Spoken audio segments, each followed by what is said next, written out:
Donald Trump को मैंने पहले बोला था आपको कि पागल कर दिया है मोदी जी ने कि यार सारी दुनिया मेरे सामने झुकती है, एक मोदी है वो झुकने का नाम ले रहा है। ट्रंप जो है इट हैज स्ट्रेटेजिक ब्लाइंडनेस की बीमारी है। It does not understand that India is very much important player and India is an important country for the United states of America. अब ये जो इंडिया रहा है ये मूडी का इंडिया है। एक ऐसा झटका जिससे वॉशिंगटन की इंडो पैसिफिक रणनीति की जड़ें हिल गई, क्योंकि अब भारत ने F-35 स्टेल्थ फाइटर जेट की डील को आधिकारिक तौर पर ठुकरा दिया है। और मोदी जी वाट लगा रहे हैं अमेरिका की। क्या अमेरिका की टैरिफ पॉलिसी ने भारत अमेरिका के रिश्तों में नया तनाव पैदा कर दिया है? क्या F-35 डील का ठंडा पड़ना ट्रंप के लिए बड़ा झटका है? जानिए इस रिपोर्ट में भारत की चुप्पी के पीछे का असली खेल। को भारत सरकार का तगड़ा जवाब आया है, देश के हित के साथ समझौता नहीं होगा। रशिया इंडिया चाइना का ब्लॉक बनाओ, जो कि बेसिकली प्रपोज किया रशिया ने और इंडियंस बड़े खुश हैं। एक तो वो है कि F-35 नहीं खरीद रहा है। भारत के शेरों, वीडियो को लाइक करके और सब्सक्राइब ठोक के पाकिस्तानियों को दिखाओ भारत की ताकत और कमेंट में लहराओ अपना तिरंगा। जय हिंद लिखना न भूलना। पाकिस्तान ने बहुत बड़े तेल के ज़खायर ढूंढे हैं, पाकिस्तान को बड़ा फायदा होने वाला है। हमेशा सुनते ही हैं, होता कुछ नहीं है। और फिर पाकिस्तानी सोचता है अरबाब साहब कि अगर हमारे पास इतने तेल और गैस के ज़खायर हैं तो हम बाहर से क्यों मंगाते रहते हैं। तो इंडिया रशिया आपस में स्टेबल खड़े हुए हैं और साथ उन्होंने चाइना को भी मिला लिया। क्यों? अगर आपसे रशिया कंट्रोल नहीं हो रहा तो आप किसी को इस्तेमाल नहीं कर सकते। अपने फेलियर पे, बिल्कुल अपना फेलियर है ये आपका, और आप अपने फेलियर को छुपाने के लिए आप किसी दूसरी कंट्री पे ब्लेम गेम नहीं खेल सकते। इस डील पे डिस्कशन होनी थी कि BLA का जो सरबराह था मीर अजमेर के, एग्जैक्टली मुझे नाम उनका याद नहीं है, उन्होंने भी ये ऐलान कर दिया कि हम इस डील को रिजेक्ट करते हैं और हम इसके खिलाफ जो है वो खड़े होंगे।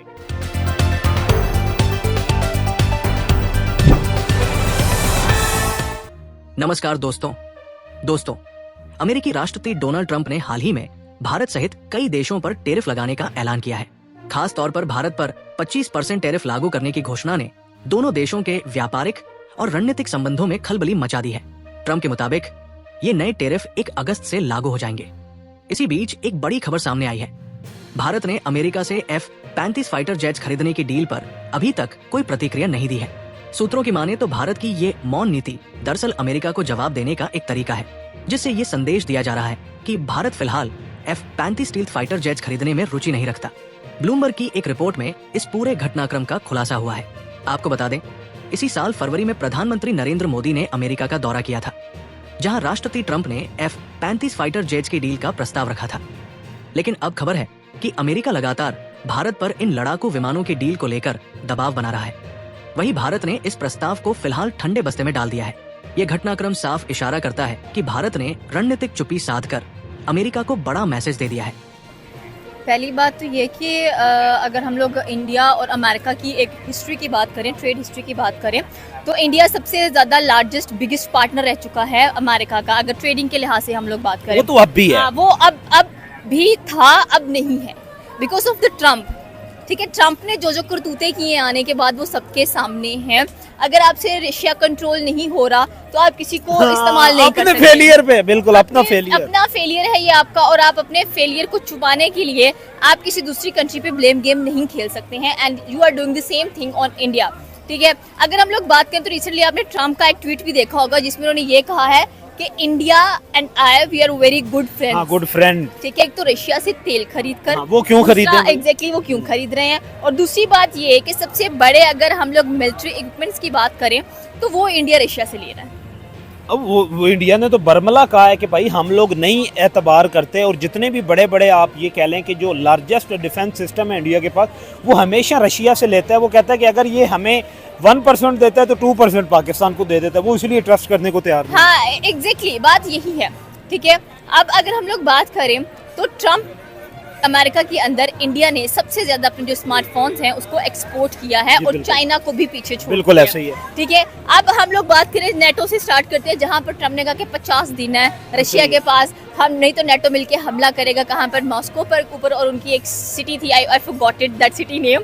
ठीक है, लेकिन क्या हुआ, जो मिलिट्री हेडक्वार्टर है, एग्जैक्टली। ठीक है, उसके बाद अगर आप देखें 10 दिन दे दिए गए, 10 दिन बाद भी कुछ नहीं हुआ। अब बोला है कि भाई इंडिया की सजा दी जाएगी कि हम इंडिया के ऊपर 1 अगस्त को, जो कि इनके इन्वेस्टर्स के लिए, जो कि इनके बिजनेस टाइकून्स के लिए एक बहुत बड़ा दिन है, कि हम आप पे सैंक्शंस भी लगा देंगे, ठीक है, आप पे 25% टैरिफ भी लगाएंगे और स्पेशली पेनाल्टीज भी आप पर लगाई जाएगी। बट मुझे लगता है जितनी ट्रेड की हुई है उसके अकॉर्डिंग, हाँ, बट मुझे लगता है कि इंडिया पुष्पा है, झुकेगा नहीं कसम से।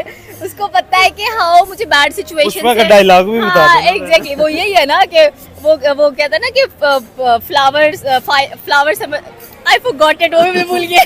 फ्लावर समझा है क्या, फायर है पुष्पा। फायर है पुष्पा और झुकेगा नहीं, ठीक है। तो यहाँ पर पॉइंट यह था कि इंडिया स्मार्ट वर्क करता है, इंडिया को पता है कि ठीक है, देखें उन्होंने कहा कि हम आपकी जो नायरा रिफाइनरी है उस पर सैंक्शन लगा रहे हैं। इंडिया ने वो रशिया के साथ काम कर रही है, के साथ आपकी डील थी। इंडिया ने क्या किया, अफ्रीका के थ्रू स्टार्ट कर दी, ठीक है। उन्होंने अलग वे ढूंढा, उन्होंने स्टॉप नहीं किया अपने काम को। फिर यही रशिया है जिसे 70,000 करोड़ का एक अच्छा खासा इन्वेस्टमेंट नायरा रिफाइनरी के अंदर किया। सो आई थिंक कि रशिया कभी भी अकेला नहीं छोड़ेगा इंडिया को, और इंडिया कभी रशिया को अकेला नहीं छोड़ेगा। But the biggest point is that कि ट्रम्प प्लीज आपको जो खुजलियां हो रही हैं उस खुजली को रिमूव करें। ऐसे कुछ भी होने वाला, आप रशिया को काबू नहीं कर सकते। अगर आप इंडिया को धमकाएंगे, लगा दो टैरिफ जितना भी आपने लगाना है, बट इधर से इंडिया भी लगाएगा, इधर से इंडिया भी लगाएगा। देखें इंडिया ऑलरेडी लगा रहा है, इंडिया ऑलरेडी लगा रहा है ना। वो यही तो उसको जलन है, वो कहता है कि इंडिया हमारे ऊपर इतना टैरिफ जो है इम्पोज कर रहा है और हम लोग जो है वो इंडिया को हमेशा जो है टैक्स रिमिशन की तरफ लेके जाते हैं। एग्जैक्टली यही वो बात तो उनकी पॉलिसी है इंडिया आप देख लें कि जो भी फार्मास्यूटिकल्स की थिंग्स आती हैं, जो भी स्मार्टफोन्स आते हैं, व्हाटएवर जो भी इंडिया ने हैवी टैरिफ्स लगाए हुए हैं उसके ऊपर। और कह लें कि अमेरिका को बड़ा महंगे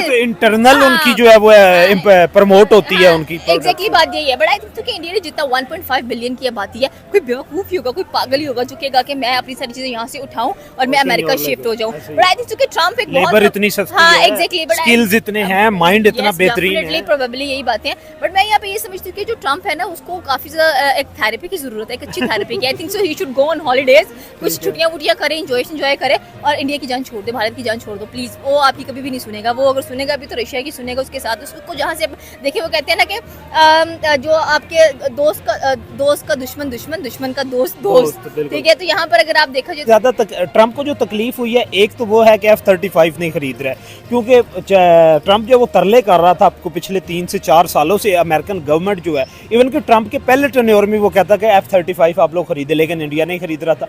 अभी उसने मोदी के इलेक्शन पे बड़ी कैंपेन की और फिर यही था कि ट्रम्प जो है वो सेल कर देगा F-35। इलेक्शन पे जो कैंपेन हुई है, आपने एलन मस्क ने कितना ज्यादा किया है। बिल्कुल, वो तो उसने उसकी मुखालफत में टेस्ला लेके टसल में बेनिफिट किसको हुआ है, इंडिया को बेनिफिट हुआ, वो इंडिया को हुआ ना।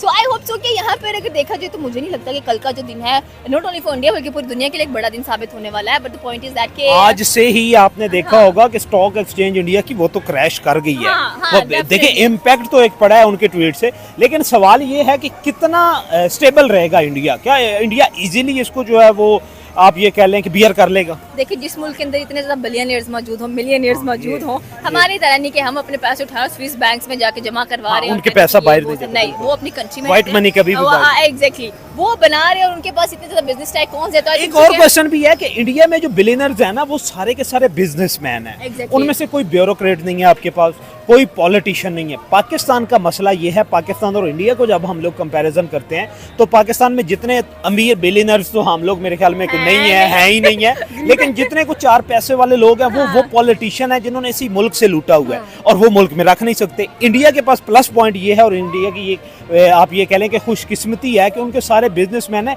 जिन्होंने बिजनेस करके अर्न कमाया हुआ। चैनल पर सबसे पहले मिलती है वो आवाज जो देश के पक्ष में बुलंद होती है, तो देरी किस बात की? आज ही जुड़िए हमारे मिशन से और बनिए सच्चे भारतवासी की पहचान। वीडियो देखने के लिए आपका आभार। जय श्री राम, वंदे मातरम।